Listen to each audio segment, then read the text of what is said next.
Most people create videos for years but never get the results they want because they don't understand what they're doing wrong and what they need to improve. And they tend to get caught in the same trap of doing the same thing over and over again without ever branching into new territory. Now, I've spent the last 10 years building and growing production agencies, working with some of the biggest brands in the world just like this, and generating them millions of pounds in the process from the videos that they create. And in this video, I want to share some insights and actions from my experience that you can take to start creating videos that actually work harder for your business. And by that, I mean helping you to generate more leads, more sales, and more customers that help you to reduce the long-term panic of growing your business.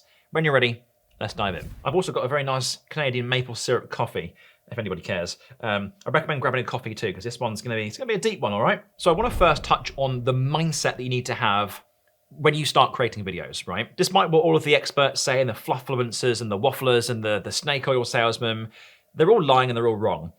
Video is not a 30-day quick thing to do. It's not gonna make your business go viral in 12 minutes. It's not gonna help you to get 6 figures of revenue if you've never created a video before in the past and nobody knows who the f you are. Trying to achieve success in months is just not gonna happen. It takes years to get good at this stuff.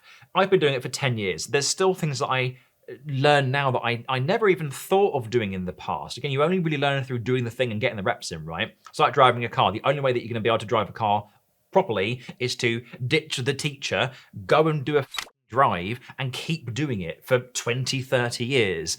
By the time you've been driving for 20, 30 years, chances are you're gonna be pretty good at it. Maybe not in my mum's case. Mum's one of the worst drivers I've ever met. Sorry, Mum, if you're watching this video. If you're creating videos that aren't getting you the results that you want, chances are you just haven't got enough skin in the game. So I want you to think of some of the best creators, right? Think about people like Casey Neistat. He's got 12.6 something million followers. He started 15 years ago. This was his first video. The emergency brake. Making each and every ride an opportunity to bring a train to a screeching halt. I'm gonna touch it. People like Gary Vaynerchuk, who have 5 million subscribers. He started 18 years ago. Here's one of his first videos. Huge news in the Web 2.0 world. This is Gary Vaynerchuk from Wine Library TV doing 120 seconds about something besides wine. Dr. Julie Smith, one of my favorite creators of all time. What, 2 million followers? She started 5 years ago. Here's her first video, or one of them anyway. If you want to stop overthinking everything, then here's 3 tips to get you started. These business owners and successful video creators have been doing this for such a long time, Chances are you've been doing this for a month or 6 months or maybe a year, you know?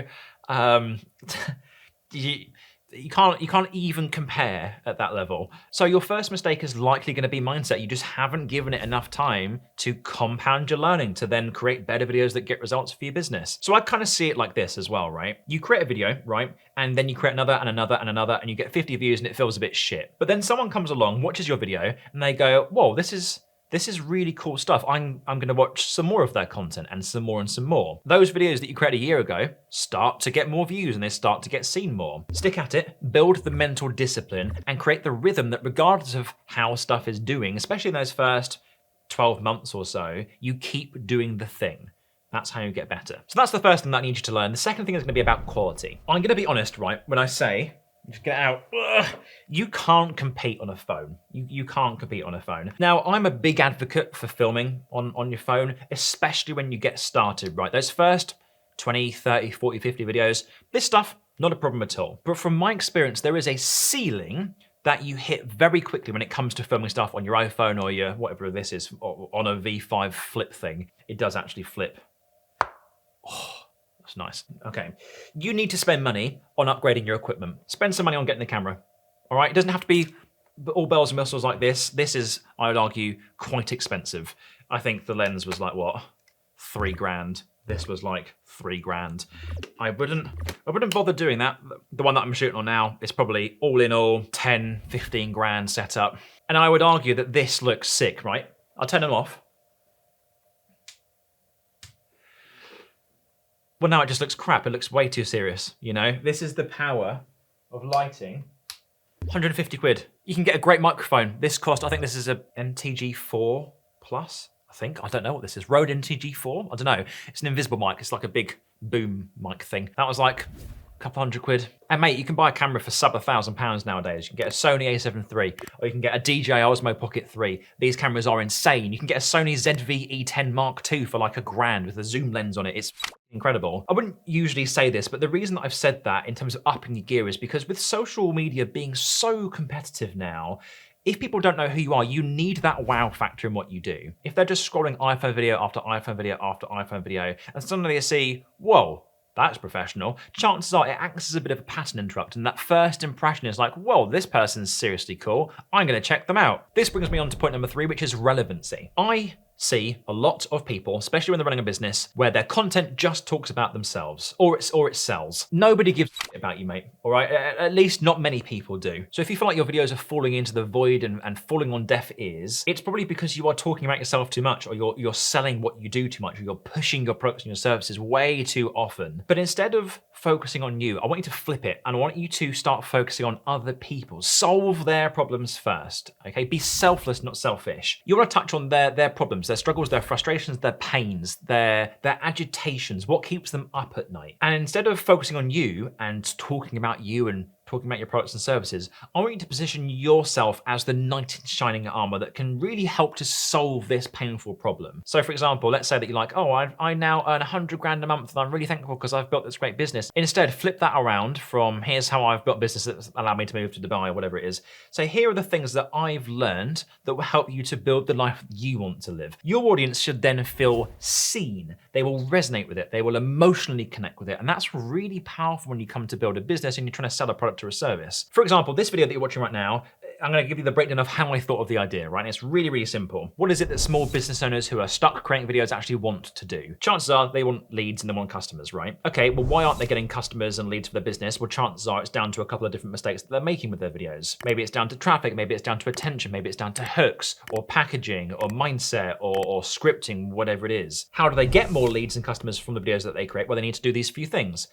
And they, love and behold, this video was born. I just share stuff that I have gone through in my own experience and from customers that I've helped in the past, and I just help to create a video that can solve that problem en masse. And that's great because the right people will then click the links in the description, they'll go, wow, that's Jack's free stuff, wow, that's Jack's paid stuff, and some of you will end up paying me money, which would be great. The key thing here is to focus less on you and more on your customers. That way, you will connect with your customers more, you'll build a stronger business with people that stick with you for longer because they implicitly trust that you can solve their problem, and happy days. This brings me on to point number 4, which is show and don't tell. You can tell people that you're great and that you are the best person on the planet, and mate, I would be lying if I said that I didn't know hundreds of people that think they are the dog fucks, right? But what you find is that most people never show why they're great. They don't back up the bold, audacious claims that they make. For example, on LinkedIn, you can scroll through, right? I love LinkedIn. And people go, oh, I've just hit my first 100K month.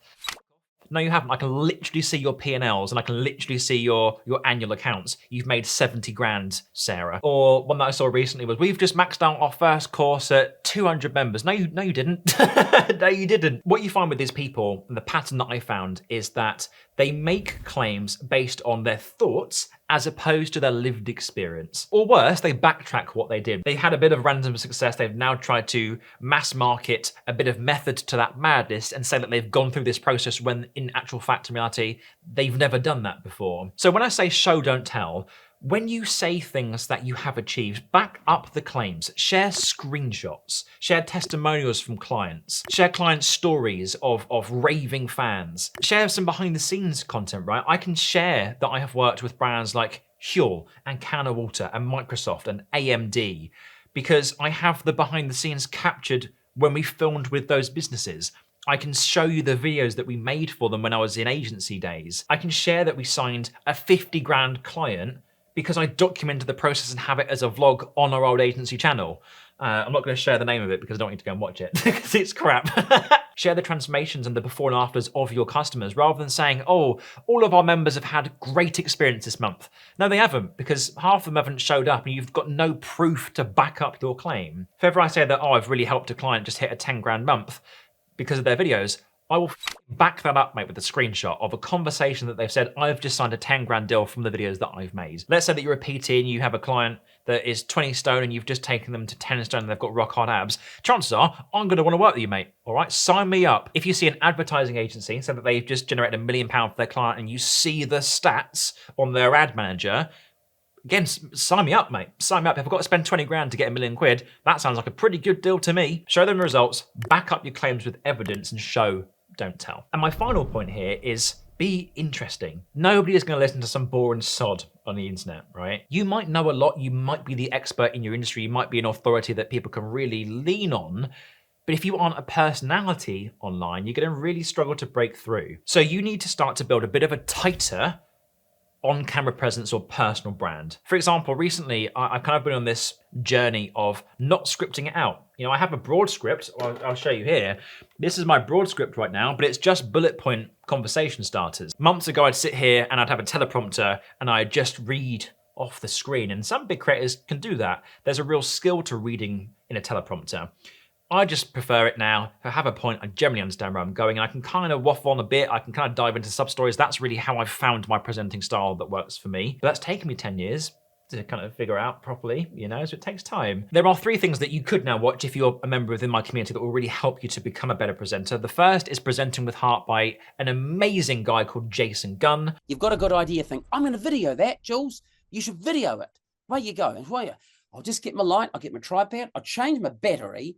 Actually, I'll just get this, I'll just get my mic. The idea is diluting. There is another workshop called Getting on Camera Without the Cringe by Liu Batchelor, who is an amazing TEDx speaker and kind of video coach. When people say, oh, I'm totally confident on video, I have no problems, just make me better. I go, if you feel you're good and you feel comfortable and you feel natural, I can't help you. There's also a fantastic hour-long masterclass by a lady called Katy, who is an aesthetically pleasing video creator herself that teaches you how to nail your video style. So, but the first thing actually is, I think, establishing, it goes back to that brand voice.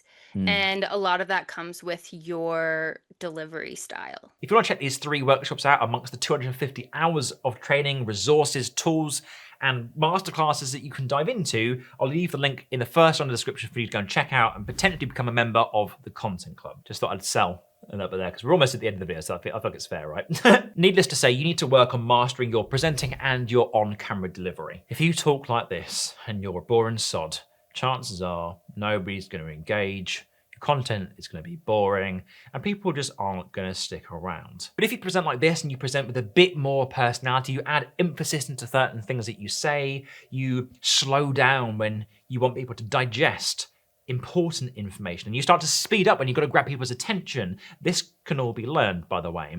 You start to create harder working videos. And my best advice for this is just start filming on your phone, right? Get out your phone, film a piece of content every day, right? Literally talk to camera like this and don't post it. Do it every day for 30 days. And at the end of that month, go through with no audio, watch how you present, watch your mannerisms. Do you use your hands? Are you frantic? Are you stagnant? Do you feel quite condensed and quite sad, maybe? Does it feel like you're presenting a speech at a eulogy, for example? Then don't watch your videos. Turn your phone upside down, listen to the audio. How do you sound when you're presenting? Do you sound convincing? Do you sound excited? Do you sound really drab and monotone and dull and boring as fuck? Then watch it together. All those videos that you've created, just watch how your audio and your visuals combine into an experience that is very visual. And just take notes. What could you improve on? What do you feel comfortable with? What feels like your more natural style of presenting? And again, it just comes down to getting the reps in. Do that every day. Even for the next year, every day for a year, just film a quick talking head video on your phone. At the end of the month, watch that stuff, go through it on an audio and a visual perspective, combine the two at the end and see what notes or what feedback you can give yourself. So if this video has helped you, I'm Jack. I've been making videos for over a decade, and the goal of my YouTube channel is to help you create better videos that actually get results for your business for free. And there's another way that you can do this. Click this video right here.